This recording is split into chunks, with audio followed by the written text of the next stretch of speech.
दोस्तों स्वागत करता हूं आप सभी का एक बार फिर से आपके अपने यूट्यूब चैनल आज की दुनिया पर।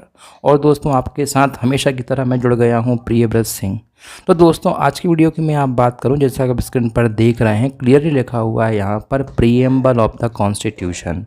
बहुत सारे लोगों का ऐसा कमेंट आ रहा है, मेरे टेलीग्राम चैनल पर कुछ मैसेजेस भी आए जिसमें उन्होंने बोला कि हमको preamble of the constitution, basic structure of the constitution, ऐसे कुछ टॉपिक्स पर वीडियो चाहिए। तो होपफुली मेरे बहुत सारे वीडियोस अपलोड है मेरे चैनल पर, बट मैंने देखा कि उसमें से मैंने अभी तक प्रीएम्बल को लेकर कोई कंटेंट तैयार नहीं किया था। तो दोस्तों आज की वीडियो में आपके लिए प्रीएम्बल के बारे में समझाने वाला हूं। डिस्कस करेंगे इंपॉर्टेंट चीज़ें कि क्या क्या हमारे प्रीएम्बल में है, प्रीएम्बल का मीनिंग क्या है, प्रीएम्बल कब लागू हुआ, प्रीएम्बल के इंपॉर्टेंट वर्ड्स क्या हैं, सारी चीज़ें। और दोस्तों साथ में इस पीडीएफ को जैसा कि आप देख सकते हैं, ये पीडीएफ अपने आप में एक बहुत ही ज़्यादा अच्छे किस्म का पीडीएफ है। मतलब आप यदि इस पीडीएफ की कुछ चीज़ें भी कर लेते हो तो आप आराम से बुलेट पॉइंट्स की हेल्प से, कुछ इंपॉर्टेंट पॉइंट्स की हेल्प से पेपर में लिख कर आ सकते हो, क्योंकि दोस्तों इतना कुछ है इस पीडीएफ में। तो चलिए शुरू करते हैं आज का ये वीडियो। तो दोस्तों आप देख सकते हैं यहाँ पर क्या लिखा हुआ है। पहली लाइन से मैं आपको कुछ चीज़ें समझाऊंगा, हर एक लाइन में आपको नहीं समझाऊंगा, बट कुछ लाइन से आपको क्लियर हो जाएगा। अमेरिकन कॉन्स्टिट्यूशन को सबसे पहला कॉन्स्टिट्यूशन माना जाता है दुनिया में जिसमें प्रीएम्बल दिया हुआ है। बहुत सारी कंट्रीज़ जिसमें भारत भी शामिल है, प्रीएम्बल की प्रैक्टिस फॉलो होती है। अब मीनिंग क्या है प्रीएम्बल का? तो ऐसे लोग जो इस वीडियो को देख रहे हैं और जिनको प्रीएम्बल के बारे में कुछ भी नहीं पता, बिल्कुल ज़ीरो हैं वो, तो आप यहाँ से इस लाइन से डेफिनेशन तैयार कर सकते हैं प्रीएम्बल की, कि प्रीएम्बल एक टर्म है, एक शब्द है जिसका प्रयोग होता है इंट्रोडक्शन और प्रीफेस ऑफ द कॉन्स्टिट्यूशन। तो किसी भी संविधान की, चाहे वो भारतीय संविधान हो, चाहे वो ब्रिटिश संविधान हो, किसी भी संविधान की व्याख्या करने के लिए, उसके इंट्रोडक्शन के लिए हम प्रीएम्बल का यूज़ कर सकते हैं। इट कंटेंस, अब क्या शामिल होता है प्रीएम्बल में? डेफिनेशन आपके यहाँ से चल रही है। इसमें शामिल है समरी, यानी एक बेसिक इन्फॉर्मेशन, एक समरी जो बताती है कि कॉन्स्टिट्यूशन कैसा होगा। तो हमारे देश के दोस्तों एक बहुत ही फेमस चीफ जस्टिस रहे हुए हैं जिनका नाम है N.A. पालखीवाला। तो पालखीवाला जो हैं ये कॉन्स्टिट्यूशनल एक्सपर्ट भी हैं, जैसा कि मैंने आपको बताया, और ज्यूरिस्ट भी हैं। तो इन्होंने दोस्तों भारत के संविधान को क्या कहा है, देखिए टर्म देखिए आप, identity card of the constitution. तो आइडेंटिटी कार्ड की तरह काम करता है कॉन्स्टिट्यूशन, ऐसा इनका मानना था। अब आप एग्ज़ाम में कैसे लिखेंगे दोस्तों? एग्ज़ाम में यदि आपके लिए इस तरह का क्वेश्चन बनता है प्रीएम्बल से, तो आपके लिए, आप जानते हो यार, कॉलेज एग्ज़ाम आप दे रहे हो तो आप कॉपी तो आपको भरनी ही है। मैं इसको लेकर ऑलरेडी बहुत सारे वीडियो बना चुका हूँ कैसे आपको कॉपी भरनी है। लेकिन साथ में आप यदि ऐसी इंपॉर्टेंट डेफिनेशंस को लिख देते हो तो डेफिनेटली आपको बहुत अच्छे मार्क्स मिलेंगे। जैसे identity card of the constitution, ये आप लिख दीजिए, फिर देखिए आप किस तरह के मार्क्स आपको मिलते हैं। बात करते हैं साथ में नेक्स्ट पैराग्राफ की। The preamble of the constitution is based on the objective resolution. अब दोस्तों ये दिया है आपका कि जो प्रीएम्बल है, जिसको आप आइडेंटिटी कार्ड बोलते हैं कॉन्स्टिट्यूशन का, दोस्तों इसकी शुरुआत होती है एक रिजोल्यूशन से जिसका नाम था ऑब्जेक्टिव रिजोल्यूशन। अब आप कहेंगे कि ये होता क्या है? दोस्तों कुछ भी नहीं है ऑब्जेक्टिव रिजोल्यूशन, मतलब इसका मतलब होता है कि एक पेपर, एक कागज़ जिसमें कुछ पॉइंट्स लिखे हुए थे, जैसे कि point number 1, point number 2, point number 3, ऐसे पॉइंट्स लिखे थे जब हमारा संविधान तैयार हो रहा था। और इस पॉइंट में ये लिखा हुआ था कि जब संविधान बनके तैयार हो जाएगा तो कैसा होगा संविधान, उसमें कौन कौन सी चीज़ें हम शामिल करने वाले हैं। तो जैसे कि अपन देखते हैं ना कि जैसे भाई कोई भी प्रोग्राम होता है, उसमें खाने का प्रोग्राम करते हैं तो हम एक पूरा मेन्यू तैयार करवा लेते हैं, तो वैसे ही ये मेन्यू कार्ड आप इसको बोल सकते हैं। तो दोस्तों इस ऑब्जेक्टिव रेजोल्यूशन को लाने वाले कौन थे? पंडित नेहरू।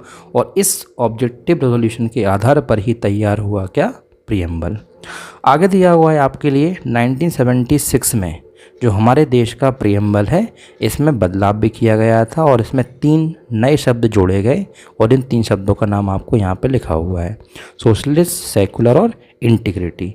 बात करते हैं साथियों प्रीएम्बल के टेक्स्ट की। ये बहुत इंपॉर्टेंट हेडिंग है आपके लिए। टेक्स्ट का मतलब है यहाँ पर कि हमारा प्रीएम्बल कैसा दिखता है, उसमें कौन कौन से शब्द लिखे हुए हैं।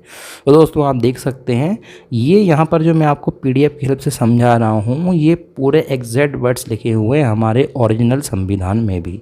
तो जैसे कि लिखा हुआ है कि we the people of India have resolve to constitute India into a sovereign socialist secular. तो मतलब ये 5 शब्द आप देख रहे हैं ना, 1 2 3 4 5, ये आपके लिए पता होने चाहिए वर्ड्स। यदि आप आपको पेपर दे रहे हैं भाई पेपर 2 इंडियन कॉन्स्टिट्यूशन का, तो एमसीक्यूज़ में ये शब्द पूछ सकते हैं आपसे। साथ में यहाँ पर आप देख सकते हैं कि क्या मीनिंग होता है जस्टिस का, लिबर्टी, इक्वालिटी, फ्रेटर्निटी, इनसे क्वेश्चंस भी आपके लिए आ सकते हैं। तो आपके लिए कुछ नहीं करना, प्रेम्बल में यहाँ पे ये 5 शब्द याद रख लेते हैं, इनको एक लाइन में आराम से लिख दीजिएगा, वहाँ पर थोड़ा बहुत एक्सप्लेन कर देना, नंबर मिल जाएंगे, गारंटी है मेरी। बात करते हैं दोस्तों लास्ट इंपॉर्टेंट थिंग इस पैराग्राफ की, इस हेडिंग की, कि कब हमारा जो संविधान सभा है इसने संविधान को अपनाया। तो दोस्तों संविधान सभा ने अपनाया संविधान को 26 नवंबर 1949 को, और प्रियम्बल के अंदर लिख दिया गया था कि हम इस दिन संविधान बन के तैयार कर लेंगे। तो दोस्तों आप इस बात को समझ रहे हो कि प्रियम्बल को क्यों इतना इम्पोर्टेंट माना गया है, क्यों आपके सिलेबस का ये पार्ट है। क्योंकि प्रियम्बल एक फ्यूचर डॉक्यूमेंट था, उसमें ये तक बता दिया था कि संविधान बनके कब तैयार होगा। क्योंकि आपने मेरे पुराने वीडियोस देखे हों पेपर 2 इंडियन कॉन्स्टिट्यूशन के, तो आपको पता होगा कि शुरुआत तो हमारे भारतीय संविधान बनने की 46 में हो गई थी, लेकिन ये कंप्लीट बनके कब हुआ, 49 में। तो इसके बारे में भी प्रियम्बल में डेट लिखी हुई है। बात करते हैं साथियों प्रियम्बल के इंग्रेडिएंट्स की। इंग्रेडिएंट्स का मतलब क्या होता है, जैसे हम कोई भी डिश बनाते हैं दोस्तों, तो उस डिश में हम क्या देखते हैं, बहुत सारे मसाले हम लोग डालते हैं। तो वैसे ही दोस्तों यहाँ पर भी जो प्रियम्बल है इसकी इंपॉर्टेंट इंग्रेडिएंट्स क्या है, मतलब ख़ास बातें क्या हैं, मसाले क्या हैं, जिससे प्रियम्बल कहीं ना कहीं इम्पॉर्टेंट हो जाता है पॉलिटिकल साइंस के स्टूडेंट्स के लिए। तो दोस्तों आप देख सकते हैं पहला इम्पॉर्टेंट जो थिंग है, कंपोनेंट है प्रियम्बल का, वो क्या है कि source of authority of the constitution. Preamble कहीं ना कहीं सोर्स ऑफ अथॉरिटी के बारे में बताता है कि संविधान कितना पावरफुल है। दूसरा प्रियम्बल से हमको ये समझ में आता है कि नेचर क्या है भारत का। भारत का नेचर मतलब हमारे देश की जो सरकार होगी वो कैसी होगी। तो जैसे कि आप देख सकते हैं नेचर को मैं पढ़ के बता रहा हूँ यहाँ पर कि हमारे देश की सरकार सॉवरेन होगी, सोशलिस्ट होगी, सेक्युलर होगी, डेमोक्रेटिक होगी और रिपब्लिक होगी। तो ये सारी बातें हमारे संविधान में दिखती हैं हमको। और प्रैक्टिकल पॉलिटिक्स में मतलब जो आप देखते हैं सरकार चल रही है, आज मैं वीडियो रिकॉर्ड कर रहा हूँ तो आज नरेंद्र मोदी जी शपथ ले रहे हैं तीसरी बार एज अ प्राइम मिनिस्टर। तो दोस्तों कहीं ना कहीं ये सारी चीज़ें जब वो करेंगे, देश को चलाएंगे, तो इन सभी हम बोल सकते हैं चीज़ों के आधार पर ही देश को वो चलाएंगे।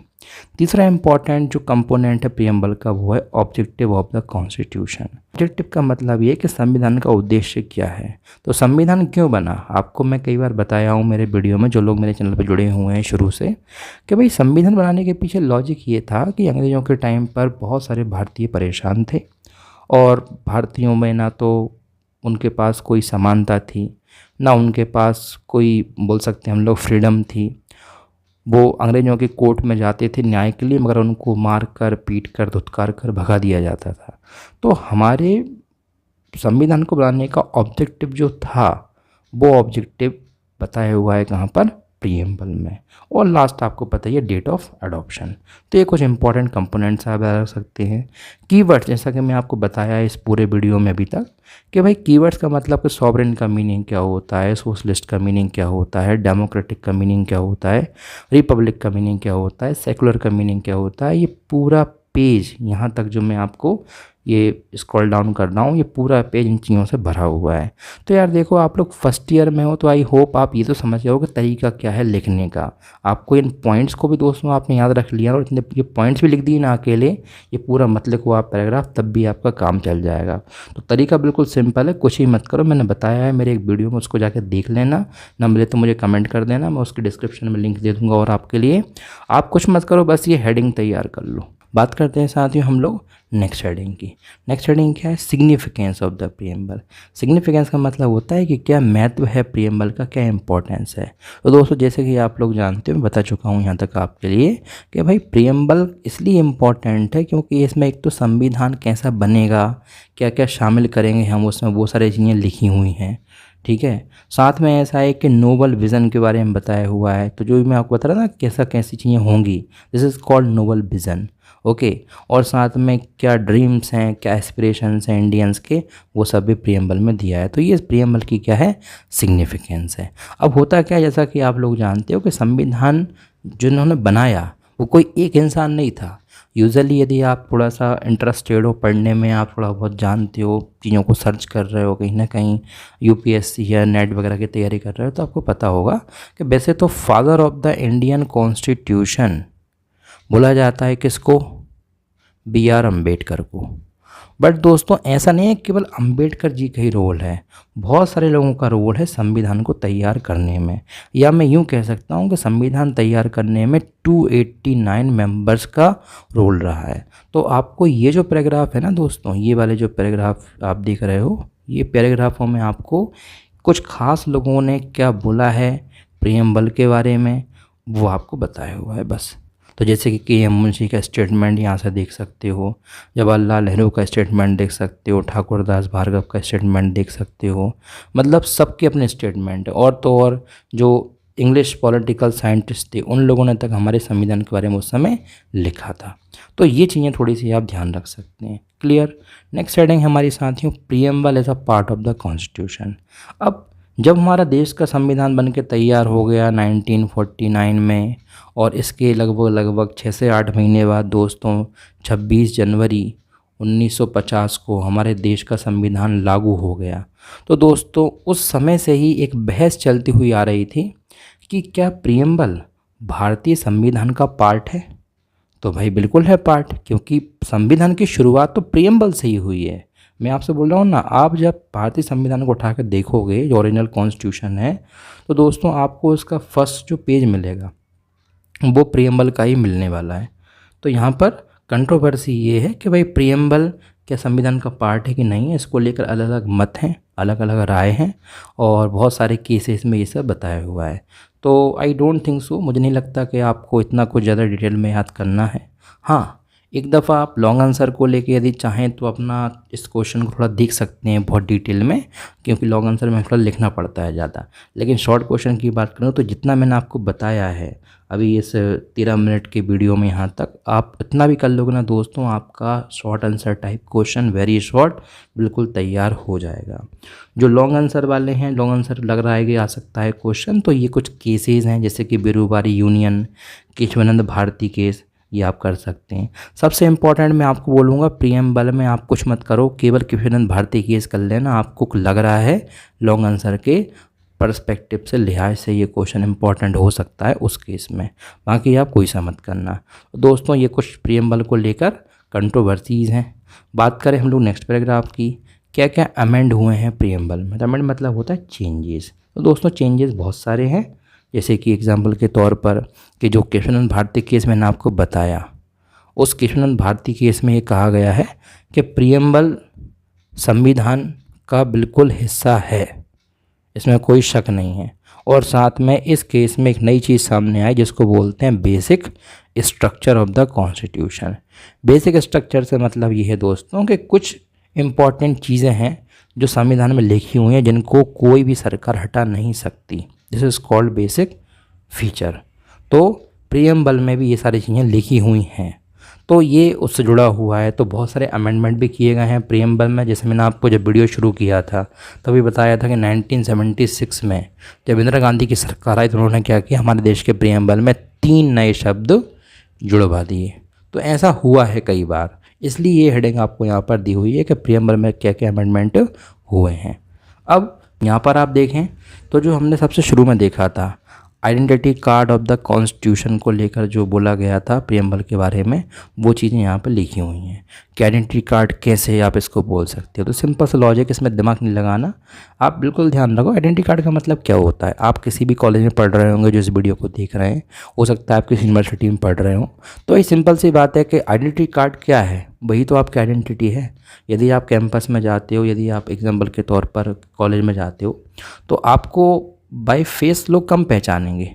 जो कॉलेज का मैनेजमेंट है, यूनिवर्सिटी का मैनेजमेंट है, वो आपको बाय फेस हो सकता है ना पहचाना, लेकिन यदि आपने आइडेंटिटी कार्ड दिखाया तो वो समझ जाएंगे कि नहीं यार ये ऑथेंटिक है, ये बंदा, ये बंदी ये यहीं का है।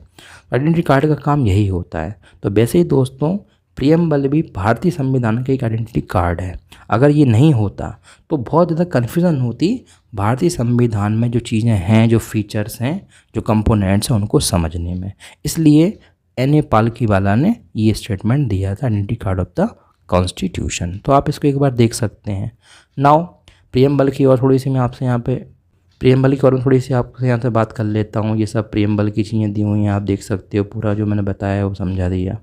फिर क्रिटिकल एवोल्यूशन, तो दोस्तों इसमें कुछ नहीं, इसमें सिंपल सी बात है। यदि आपको ऐसा क्वेश्चन आता है इन केस कि right about the preamble of the constitution with critically examine, तो उस केस में आपको ये पैराग्राफ करना पड़ेगा।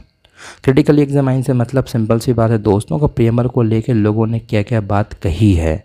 तो ये आप देख सकते हैं, जैसे कि बीपी कृष्णन अय्यर का स्टेटमेंट यहाँ पर दिया हुआ है। तो प्रियम्बल में मल्टीपल स्टेटमेंट दोस्तों यहाँ पर अलग अलग लोगों के हैं, तो आप इसको देख भी समझ सकते हैं। This is called critical evaluation of the preamble.